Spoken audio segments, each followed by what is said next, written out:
Hello everyone, this is Elisa Baum, Percona's Director of Product Marketing.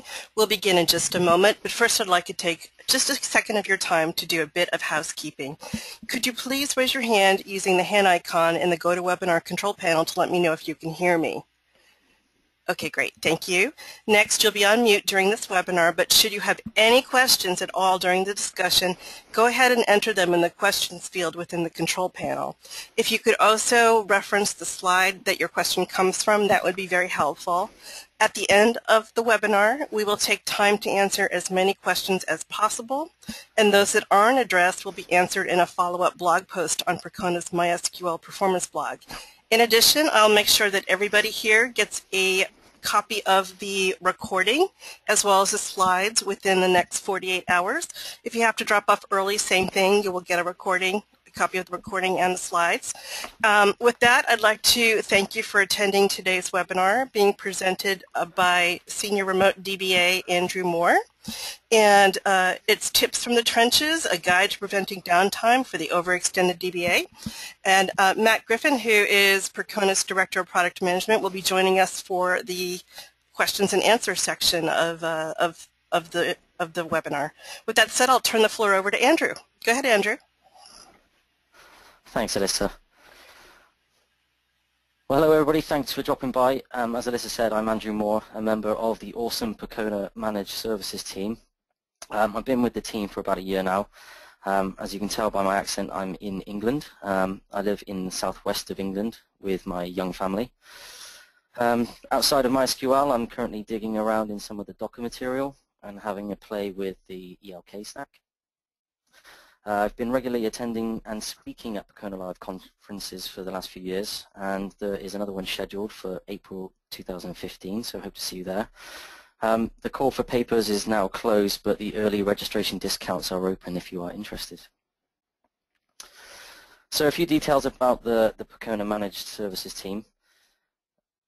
We are, as you might come to expect, a global team providing remote database administration, and we also have a standalone backup service. It's a unique offering on the market today where we can provide managed backups to let you think about other things in your infrastructure. If you wanted to find out any more about the services, please ask at the end of the presentation. The team itself contributes to some of the MySQL open source projects, such as the MyDumper project for logical backups, MHA, and also the Percona monitoring plugins. So today's agenda, we're going to investigate what we mean by the overextended DBA, and we'll look at some of the most common holes in MySQL practices that we've noticed in the past 24 months. Then we'll also drill into some of the ways to defend ourselves against this avoidable downtime. So the overextended DBA is a term we've coined for the member of the team or people of the team that have been left to nurture the MySQL environment. It might be that MySQL is outside their expertise or a task that is too large in scale to spend all of their time committed to. So the intention of this webinar is to pick up on some of the common areas that we see the overextended DBA overlooking and provide some of the recommendations on closing some of these gaps.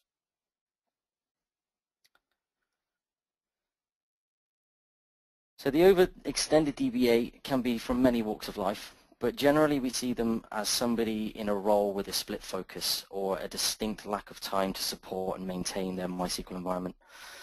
So today when I refer to the DBA, it's going to be a catch-all term meaning the person where the buck stops in regard to the DBA work.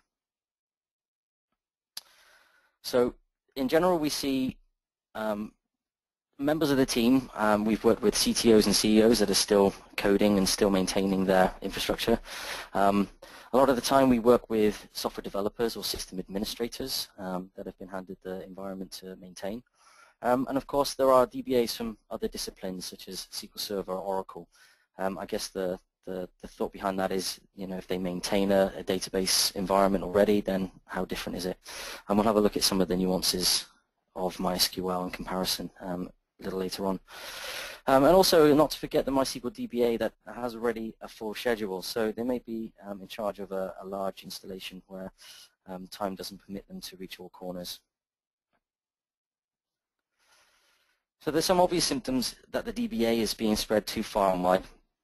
So here are some of the common factors that I hear when chatting to new clients about their environment. So quite frequently we see missing backups. We'll hear of frequent or intermittent outages that is proving hard to troubleshoot. The distinct lack of a high availability solution, so that drops the agility of moving roles between instances. And occasionally we'll see MySQL legacy versions in production, or if your DBA is spending most of their night hacking pages on firefighting incidents, then it's a telltale sign that your DBA or your DBA team is stretched far and wide. So then, what's this downtime that I speak about? Well, I don't mean vacation or holiday, but Wikipedia concisely tells us that it is referring to periods of time when a system fails to provide its primary function. Now, I like to think of this in two ways, really. So we have the database environment in consideration, and it's unavailable for some reason, or it's hard down. Now, that is a blocker then on the application. But if we have also taking into the consideration the performance of the database layer as well, if that is currently providing too much latency between the application and the data, then it could be construed that downtime is being had by the application because of its inability to serve in a timely way. So then, looking at some of the more interesting parts, the common causes of downtime that we've seen over the past 24 months and that we feel that can be avoided. If your disk fills up, this can really cause problems and stop events being written to the data files. Rogue SQL statements can be destructive. Slow SQL can cause outages through application response time inefficiencies. Backups in general will need some kind of locking for consistency purposes, and this can get in the way under certain workloads. MySQL's native data definition language, so alter tables, are a blocking action in versions preceding 5.6. So considering large changes to schemas can cause downtime or incite downtime. The lack of a HA plan can cost you downtime by not being agile enough to react to performance issues, or in the instance of a hardware failure or a hard crash. Certain hardware components have a limited life and they will fail at some stage, so it's down to the DBA or the DBA team to architect around these types of potential downtimes. Failing to configure your data for your data size might incur performance penalties.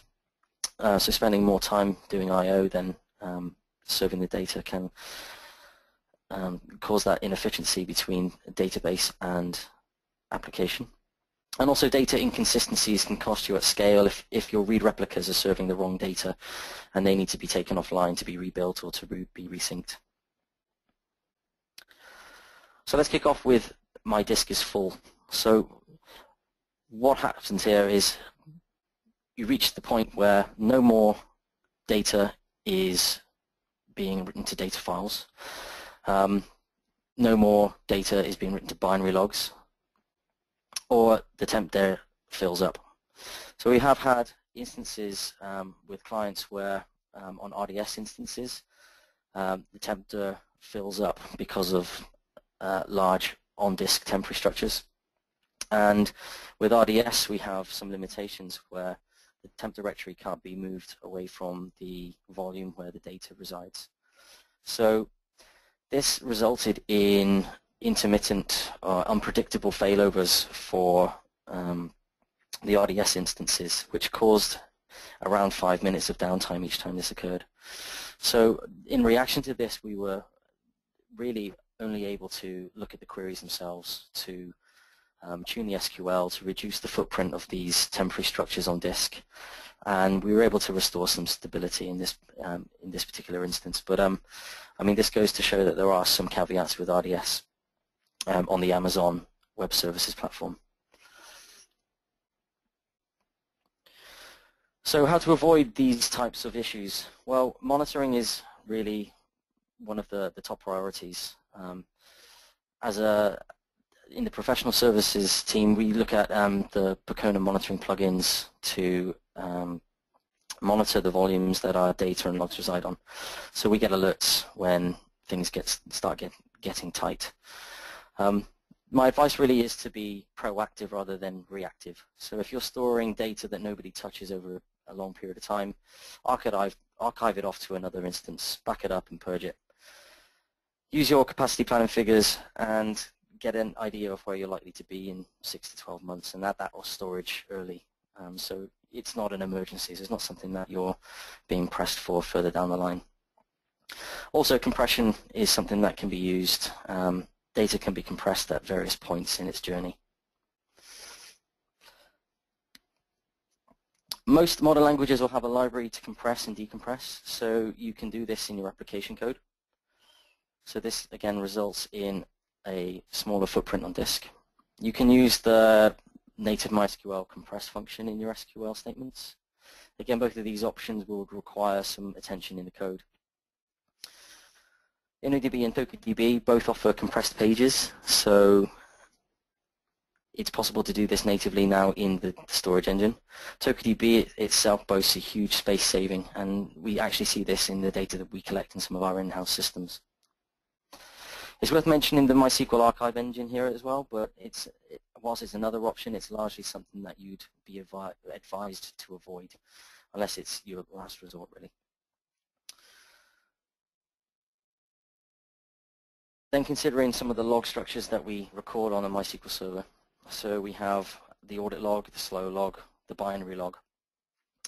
In some cases we have the general log, but that can be very verbose, and it's really not advised to enable it on a production system.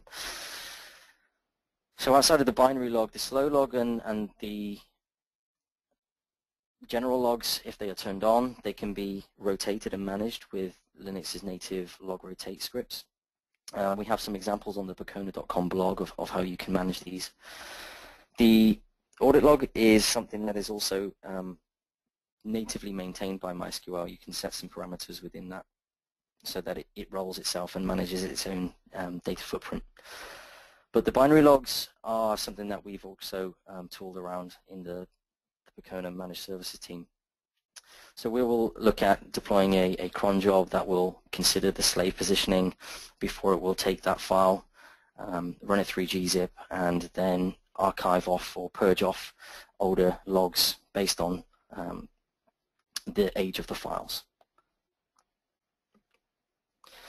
So another area of concern that we see that invokes downtime is inadequate configuration. So under allocation of buffers means more time spent with disk I/O for queries, and this is really going to hit the performance.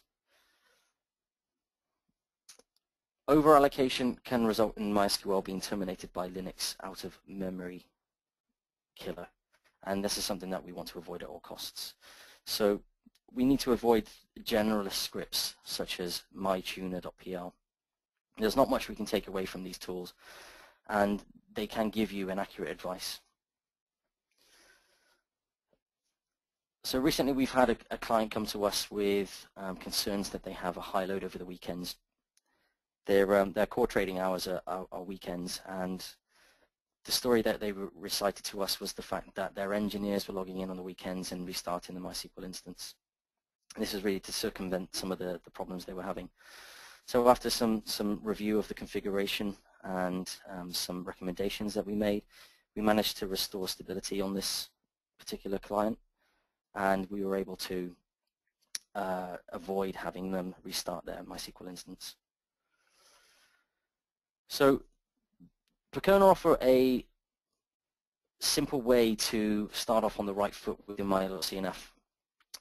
If you visit tools.percona.com/wizard, you will be presented with a web form, and it'll ask you some pertinent questions with regards to your environment. And at the end of the wizard, you will be presented with a nicely formatted and commented my.cnf file. So again, this is something that you can deploy in production with confidence, but advice as well is to monitor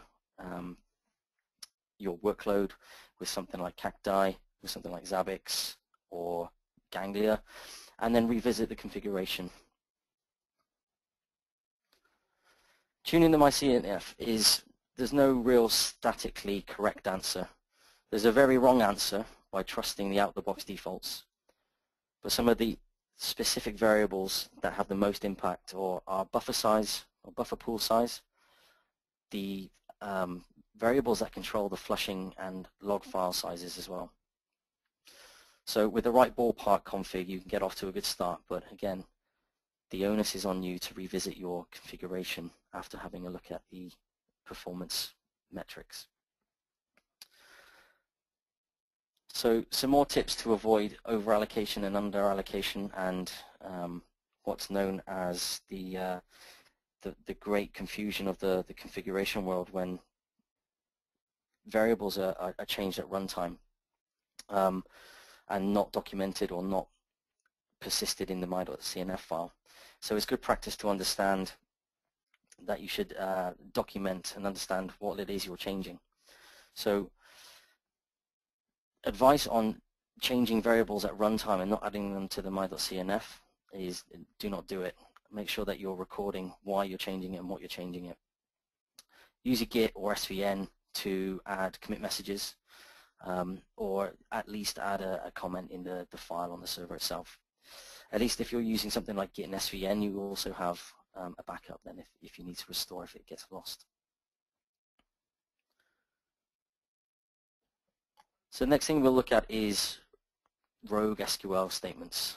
So thinking about reasons for downtime here in this regard, we've seen engineers delete and update without where clauses or crippling operations with long-running updates, and that causes locking and also some slave lag. So again, this can manifest in a real catastrophic outage. So maybe we need to restore data from backups, and again, that's going to take some time.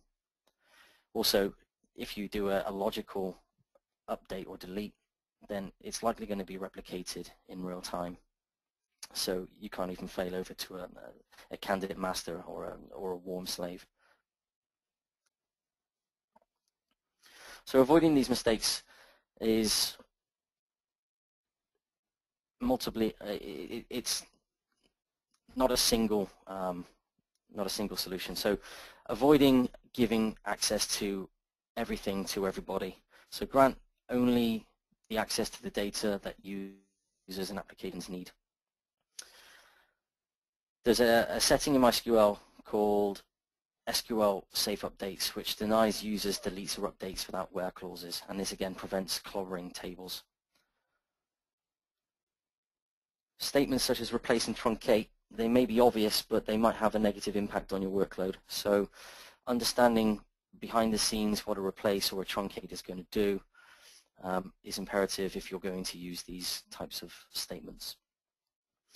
On a side note, make sure you have logical backups. They can save the day if somebody trashes the table. We'll make logical backups with my dumper for this in our team, so for this very purpose it's provided valuable recovery circumstances where an engineer has thought that they've been dropping tables on their local instance. So another paradigm in this realm is the large update or delete operation, so having to remove millions of rows from a table. So these can really hurt performance because they are going to require a lock for a long time. So there are tools out there in the wild, and namely three that I've listed there: Oak Chunk Update, PT Archiver, and the query script functionality from the Common Schema framework are three means of chunking these large operations up into smaller bite-sized pieces. So this gives the system a break between the chunks and allows other operations to acquire locks in the meantime. It also avoids growing the history list, so the rollback is going to be lighter in the circumstance that you want to cancel these operations. So there's a couple of links there to some of the sources for those tools. So let's have a look at the replace statement, and this is linked to an incident that we had some time ago. I'm going to create a couple of tables in a parent-child relationship, and notice there in the purple that we have an on-delete cascade constraint on the child table. So that if a parent row is removed, then the linked child rows are removed as well. So we're going to add some data here. So we'll put 2 parent records into the building table, and then we will add 5 child records into the room table. So nothing complex or scary here at all. So we select the data out. This reflects exactly what we've just done. Note the child rows referencing the parent records. So rows 4 and 5 in particular are referencing building number 2, Acme Sales, 5000 North 1st Street. So we'll move next door. We'll run a replace into buildings, and we will update that row to change the building number. So when we select back from the parent table, we see exactly what we expected to see. Yet when we select from the rooms table, we're now missing data. So the incident that we observed occurred because our client innocently tried to fix some data drift on their environment. So data drift is when a master and a replica become out of sync with each other. This is solidly rooted in the fact that MySQL replication is asynchronous, meaning there's no guarantee that that data is on the replica. So anyway, this client ran one of the Percona toolkit tools, PT table checksum, which performs checksums across the master and the replicas, and then compares them and reports back whether or not the data is reflected in the replicas as it stands on the master. So upon receiving the news that the data had drifted, the client used another Percona toolkit tool, PT table sync, and due to their schema design, they had a central parent table and many child tables with these on-delete cascade constraints, and that day they managed to wipe out quite a proportion of their data set. So they experienced quite some downtime as we worked on restoring this data, and a lesson learned here was that whilst you are using some of these tools, it is really important to understand what they're doing behind the scenes before you instigate them. So it's worth knowing now that PT table sync has been patched to raise when a foreign key exists on the schemas or the tables that it's going to touch. So on to some more SQL fun. Slow SQL statements. So how could these bring downtime?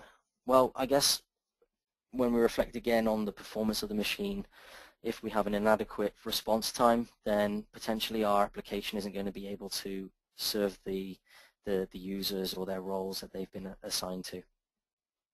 So slow SQL statements can manifest in a large undo log building up. So if there's a high concurrency of the queries, it will elongate the response time, and in turn will suffer poor performance in other areas of the system. So any query that relies on internal temporary tables may spill over onto disk or impact the performance of the disks, and again this will increase the chance of any blocking on lock acquisitions. So we may be overcomplicating the internals of MySQL and causing things to run a lot slower than we anticipate them.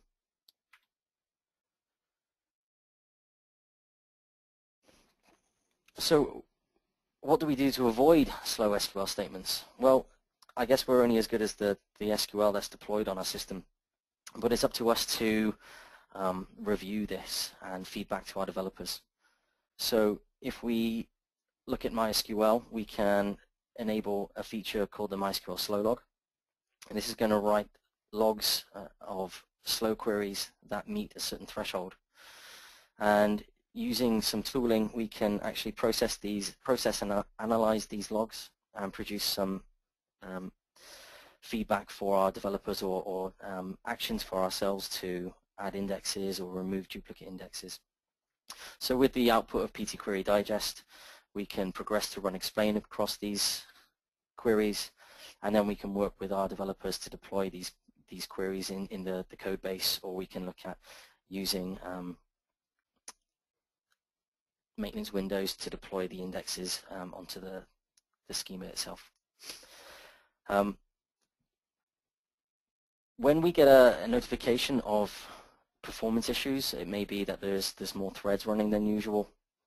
One of the reactions is to invoke a feature of PT Query Digest that will connect to the database instance and will poll the process list for queries that are running over a certain interval, over a certain duration. And that will provide us a very focused window of analysis for, again, running through PT Query Digest and creating a report of the hit list of slow queries in the system. So that's the traditional approach to reviewing SQL queries, and again, this is a topic again that probably warrants its own presentation, and I'm sure that there's a lot of material out there and books written on the topic of tuning SQL. But at a high level, that's the workflow we would go through to identify areas of contention.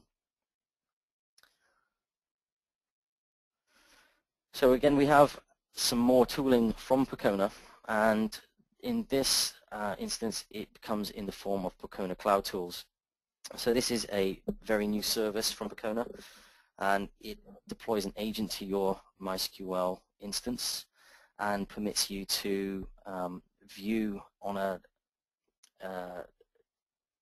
cloud infrastructure, on a website, the queries that are causing you the most pain, and will allow you to make notes against these queries and work collaboratively with your team to progress and to tune these queries, or to suggest rewrites for these queries.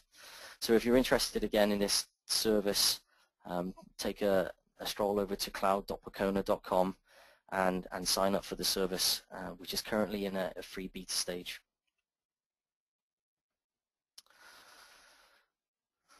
So the next topic we'll look at is the blocking DDL statements, or data definition statements, so alter tables essentially. So before MySQL 5.6, DDL was mainly a blocking operation that could cause downtime by blocking writing on tables that have been altered. So this is a problem for anyone performing DDL on large data, so big tables, and it can be a result. You can find yourself in this predicament by not knowing that this is a locking operation. So again, when I referenced SQL Server and Oracle DBAs previously, it's likely that they may overlook this because it's an operation that's mainly online for those technologies. But at versions 5.5 and below, there is a certain amount of locking that occurs. So if you're on 5.6, you can check that your alter will work with the in-place and the no-lock arguments. This permit you to perform an alter table, which may be an index addition, a column addition, or the removal of those objects also. But for anyone using anything less than 5.6, we can overcome this with one of the many online schema change tools that are out there in the wild. Again, the PT toolkit, or the Percona toolkit, caters for this. We have a tool called PT Online Schema Change, which is something that we rely on heavily in the managed services team. So Percona toolkit's online schema change is designed to throttle itself using a technique named nibbling. So whilst it's an online operation, be aware that this can take a little bit longer than the traditional direct alter table. Some caveats with PT Online Schema Change is that it is unavailable on tables that already have triggers. And there's also some caveats around foreign keys. So if, again, you're a user of foreign keys, be sure to consult the documentation for the particular version of PT Online Schema Change that you decide to deploy. Generally, though, if your table's small enough to get away with, it's worth just using a direct alter. So anything under a couple of 100 meg may take a couple of seconds to deploy an alter table. So again, you might get away with that. Otherwise, there are alternatives. If PT Online Schema Change is not something that you're able to deploy because of its limitations, then you could also consider running your change on a slave and then promoting that slave to become master and then rinse and repeat. Or if all else fails, you could argue your case and have your business agree a downtime, a maintenance window where your change can be deployed whilst locking the table. So you'd essentially need to make sure your customers or clients are aware that that particular service may be unavailable for that period of time. So even with PT Online Schema Change, locks can occur because of some of the operations that it performs. So with PT Online Schema Change, there are some steps involved that will acquire a lock. These are the addition of triggers, which will require a metadata lock on the table that you're altering. Then also by the end of the process, once the schema change has been successful, and internally PT Online Schema Change will create a new copy of the table that you are altering, and then it will backfill all the data from the original into the new version.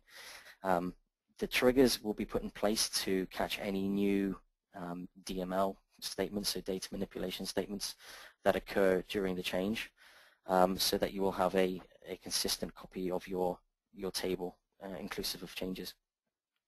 So at the end of the process, the tables are switched around in an atomic rename operation. This as well requires what's known as a metadata lock. So the metadata lock that is required has been seen to cause some spikes in threads whilst threads queue behind the transaction that's acquiring the alter. So we have seen instances where we've needed to manually swap the tables over. Again, this is something that is documented in the PT Online Schema Change documentation, and also the recent blog post published by myself details this in a higher level. So to assist with the decision on what method we're going to deploy the DDL or the alter table in, I've compiled a flow diagram, so this will help in making a decision of what tool to use. If that's hard to read on your screen, then there's there will be a full version published in a follow-up blog post.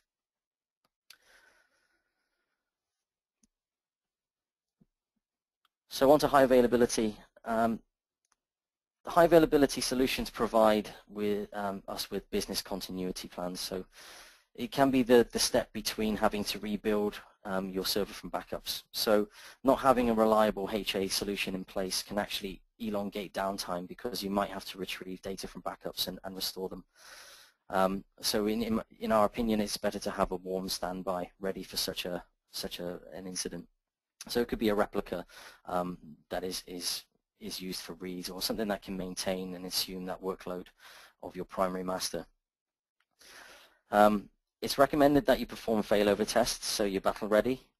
You know, it's never a bad thing to know that in times of emergency, your engineers know how to fail over or recover from a failure.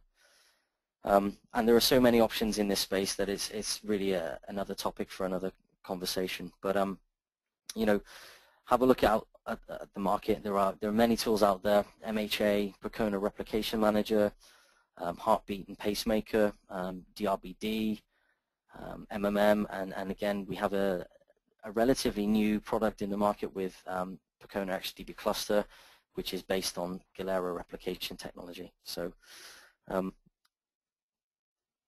HA is a topic that needs to be taken seriously, and you know, if your organization or your team need guidance, it's recommended that you go out and find some expertise on the matter, and again, it's something that Percona could help with. So the tool that we rely on or leverage mostly in the managed services team is MHA. So this is an open source product that provides us with the agility to change the role of a machine, to promote a slave to master. And one of the beauties of it is it takes out all the heavy lifting from slave reconfiguration. So if you do decide that you need to promote a slave to assume the production workload, and you have another 50 replicas connected to it, then traditionally you might need to visit 50 machines and reconfigure the replication. But MHA will take care of all that for you. It automatically realigns the slaves to the new master. And another neat thing MHA is that it's a drop-in solution, so you can actually implement this on top of a currently running replication topology.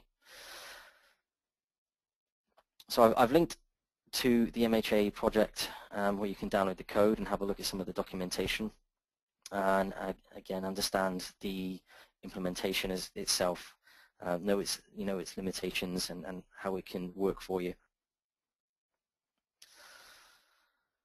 Hardware failure is something that is a fact of life in the world of commodity hardware. Disks do die and CPUs fry, and this usually calls for some method to continue operations. So referencing high availability tools are generally the means to avoiding the periods of downtime that hardware failure can instantiate. So building in redundancy into your nodes is another means. So selecting RAID can boost both performance and mitigate against drive failures.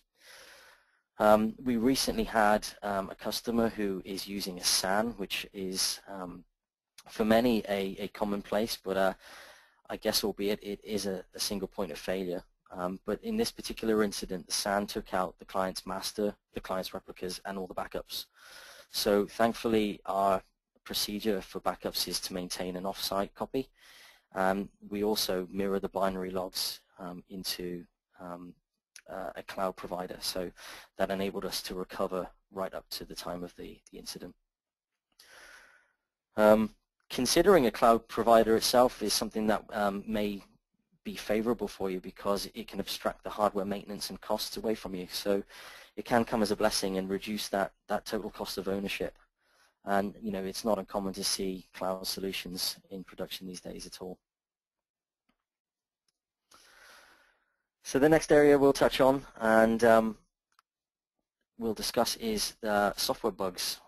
Like hardware, software is not perfect. That is another universal truth of technology. Bugs do creep in.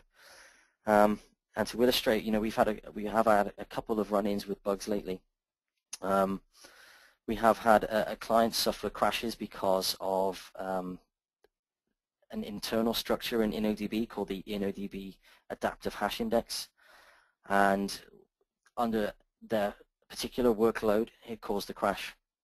So whilst this provides a performance boost, it's also something that was causing the system to go down, so we were able to dynamically disable the feature, and then we were able to schedule and plan an upgrade for the client. So this is something that we were able to react to with a relatively quick turnaround. But being on the cutting edge of a release can also be a detrimental effect as well. So having the absolute newest version can leave you prone to the new bugs that are yet discovered. We also found another client of ours had bumped into a bug that affected alter tables, and adding foreign keys, it actually took down the server itself as well. So avoiding bugs is not linear, it's not very straightforward, but you can protect yourself by staying up to date with your vendor's mailing list, engaging in the community. That's something that can assist you on identifying bugs or specific behaviors that you may have seen or you may fear. So deploying new versions in QA and development environments before pushing them out to production environments is something that can be critical in protecting yourself and your production uptime.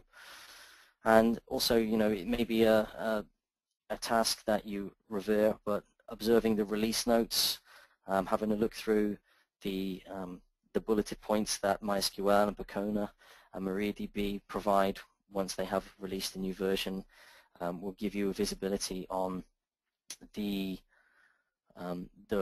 known issues, the bugs that are fixed, and the new features that are being released. So you can make your decision on whether it is a good move for you or not. Again, you know, most vendors maintain a database of bugs, so if you discover some erratic behavior or unexpected behavior in your system, be sure to visit the bugs databases and search for the various symptoms that you may have incurred. And then, you know, it may be that you need to log a new one. There are some good documentation sources on writing a good bug report, and then obviously traversing the timeline on when that gets resolved and getting that version deployed in your environment.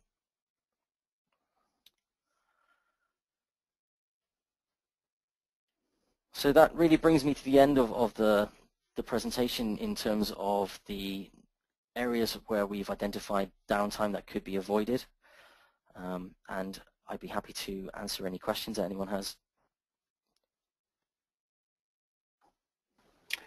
Thanks, Andrew. So this is Matt Griffin, and just want to chime in real quickly that if you're interested in learning more about Percona's managed services offering that Andrew mentioned at the beginning, you can find out more at Percona.com. Some of the key features of both the remote DBA service and the Percona backup service are it's 24/7 monitoring and management by our team of experts like Andrew. It's a lower total cost of ownership than expanding an in-house team. We work on your infrastructure wherever it's hosted, so on-premise or at a cloud provider. And we have service level agreements, which ensure that we respond quickly to problems at any time of the day or night. Then I should also mention that we produced a series of white papers which complement today's webinar for improving the operations of your MySQL databases. They're titled A Checklist for Preventing Common but Deadly MySQL Problems, and they're broken into 3 parts. The white papers can be downloaded for free from Percona.com in our resources section. Now the Q&A. We have a few questions already from the audience, and if you have a question, just to remind you, use the GoToWebinar tool and type your question in there.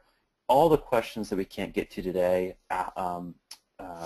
in this webinar will be covered in a follow-up blog post by Andrew on the MySQL Performance blog available from Percona.com. So don't worry if we can't get to your question.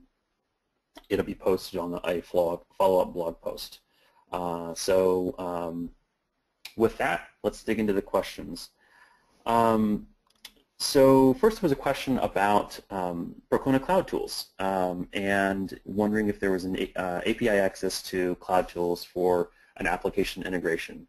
And Andrew, I can take that. Cool. So there's currently not a public API available for Percona Cloud Tools, but it is on the roadmap.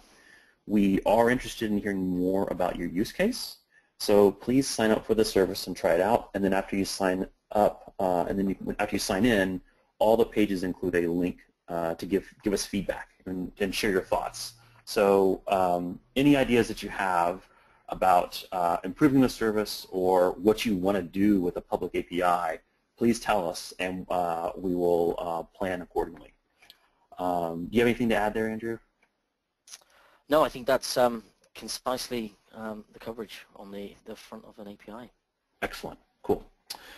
So we've got some questions about MHA, and I'm going through some of the other questions, but first there was a question about using MHA with PXE, and then continuing from that,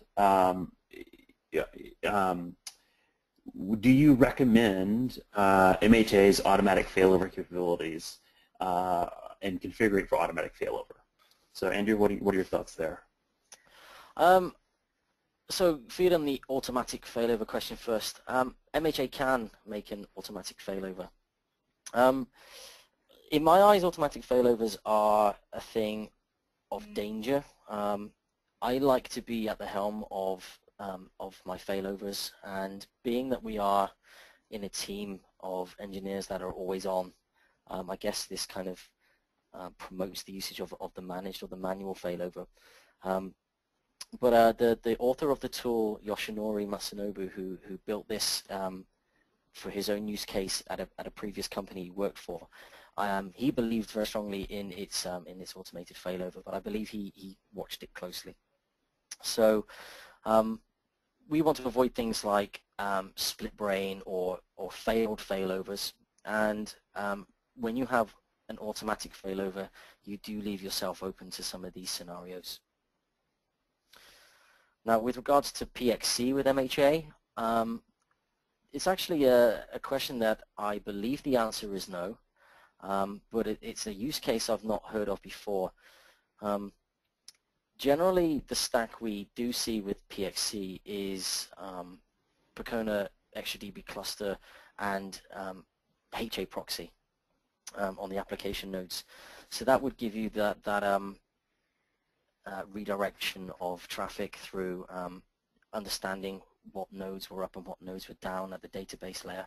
But the fact that we're running with at least 3 ExtraDB cluster nodes and they're all receiving writes and it's synchronous replication, I guess we're not in fear of having a split brain scenario. I guess if you're hard coding your writes to a single node, then something like HA proxy would be more of an applicable failover technique. And I'm pretty sure, like I said, referencing the documentation now, that MHA is not something that has a PXC use case at present. Okay. Thank you, Andrew.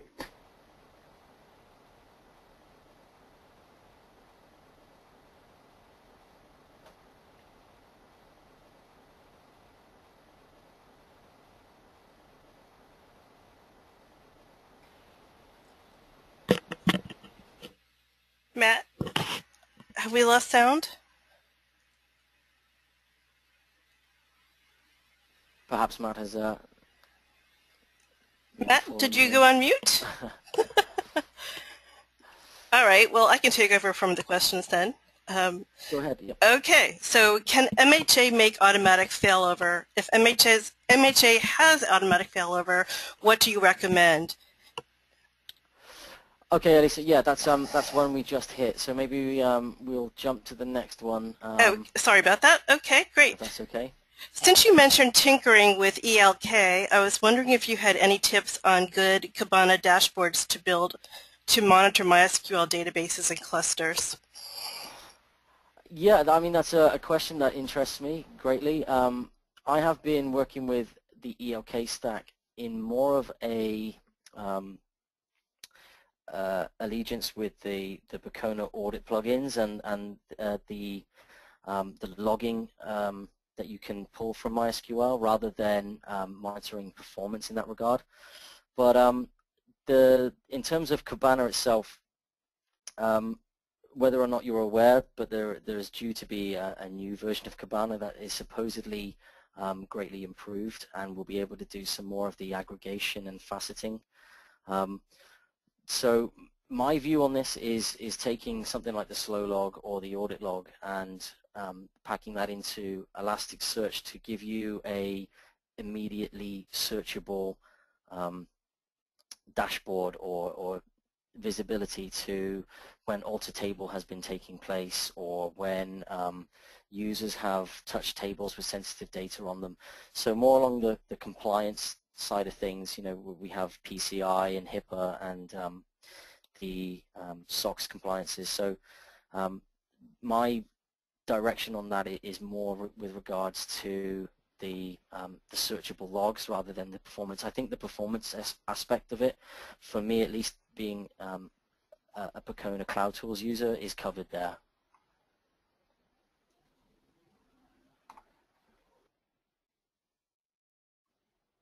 Okay, and I think Matt is back. Can you hear us okay? Can you hear me, Andrew? Sorry. Yep. Great. Love technology. Go ahead. Sorry, you can hear me, Elisa? We've got you back, yep. Okay, great. Did you cover the question about DML statements? We didn't, no. Okay, so what is the best way to detect database blocking from DML statements? And is there a tool that will show blocking after the fact, so you don't have to catch it in real time? Yeah, so what we can do is we can utilize something like performance schema that has multiple views within it to detect things like blocking and locking. Actually, what we do in the managed services team is we have a script that queries the process list frequently, and we'll dump the full process list out to a log file itself. So we can have a retrospective view of what's been going on during the time of an incident. So if we want to retrospectively look at it, we can actually we can debug what happened there. In real time, I guess there are ways and means to get those metrics through another tool such as SysSchema, which is a new implementation that is like helper views on top of performance schema. So that may be something that would be advised to have a look at if you're after that kind of instrumentation. Okay, and then you mentioned Percona Toolkit and PT Online Schema Change earlier in your presentation. Are there any other parts of Percona Toolkit that you recommend for MySQL operations? Yeah, absolutely. So I did make a quick reference to a couple of tools, namely PT Table Checksum and PT Table Sync. Now, if you're using native MySQL replication, it's almost imperative that you utilize these tools. This is going to identify whether your replicas and your masters are in sync. So why is that important? Well, if you are running your backups off one of your replicas or your slaves and you have drift, you essentially are backing up data that is not true to your master data set. Also, to complement that, if you are scaling out using read replicas and you're passing various read statements across your replica set, then if you've got out of sync data or stale data, then it's important to know this, because your customers or your users may observe an inconsistent user experience. So that's a couple of important ones. The PT Online Schema Change, the PT Archiver, again, is something that can alleviate load if you're looking to remove a lot of data or relocate a lot of data. Let me see, PT Heartbeat is one that will give you some extra monitoring on your, more reliable monitoring on your replication lag. And someone mentioned or was wondering about PT Stalk as well.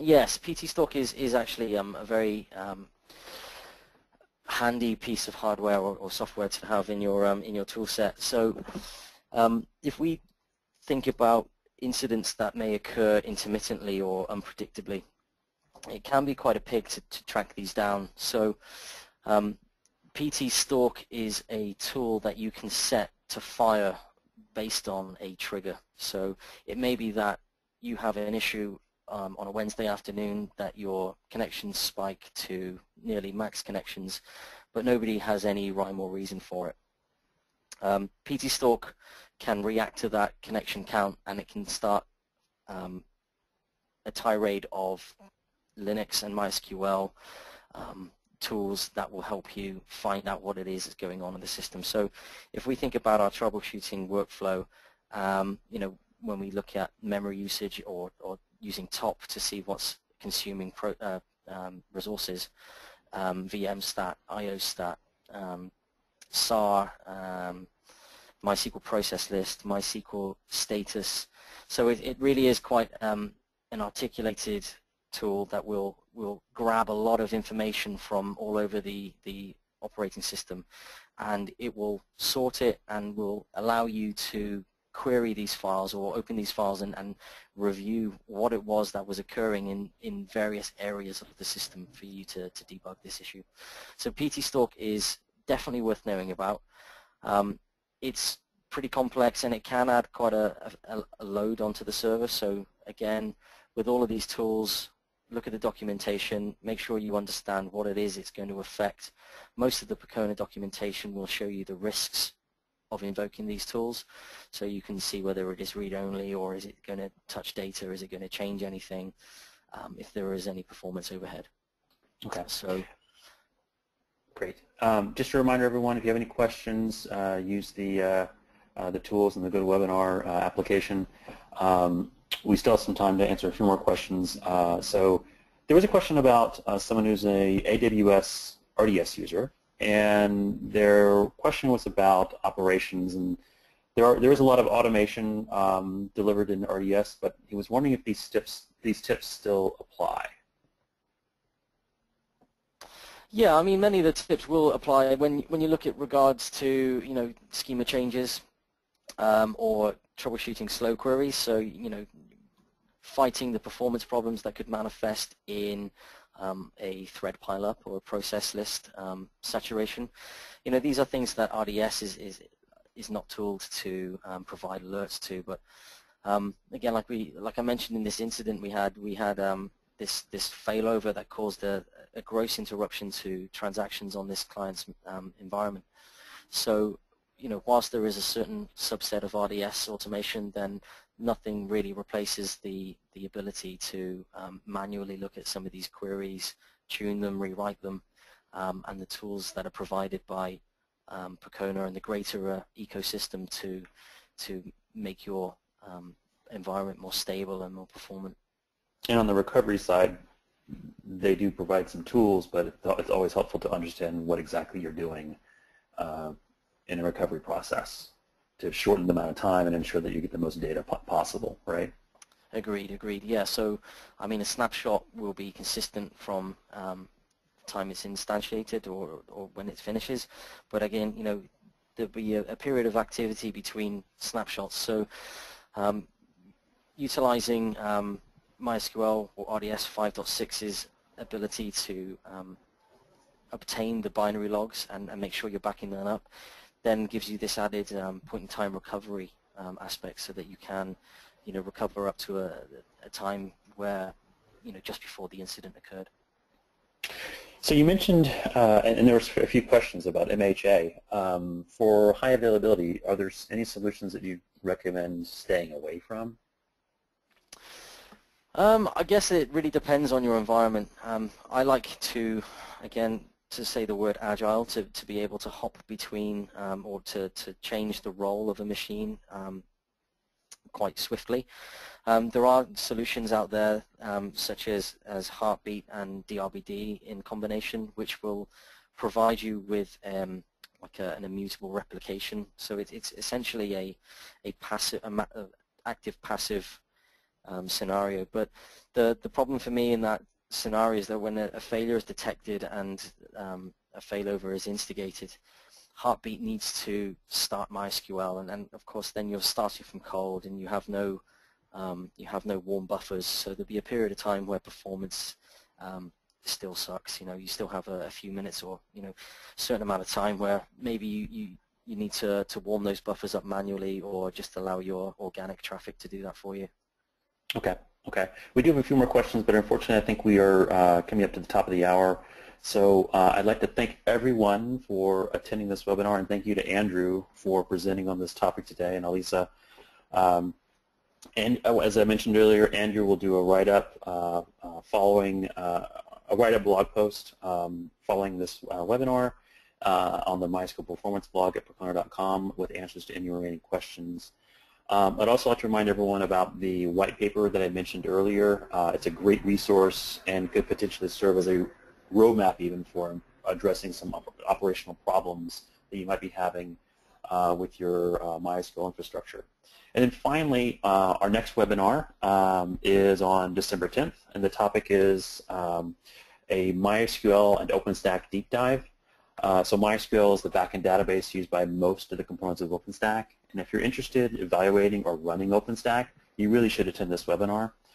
Peter Boros, Principal Architect with Percona's Consulting Group, will build on his presentation from the OpenStack Summit a few weeks ago in Paris, and share information about performance analysis, tuning advice, strengths and weaknesses of MySQL options, as well as options for high availability. So register today at Percona.com and put it on your calendar for December 10th. So with that, I will hand it over to Elisa. Elisa. Hey, Matt and Andrew, thank you for a great job. Matt, I think you said everything that I needed to say. So with that said, I'd like to thank the audience for attending today, and we hope to see you on a future show. Have a wonderful rest of your day. Thanks, everyone.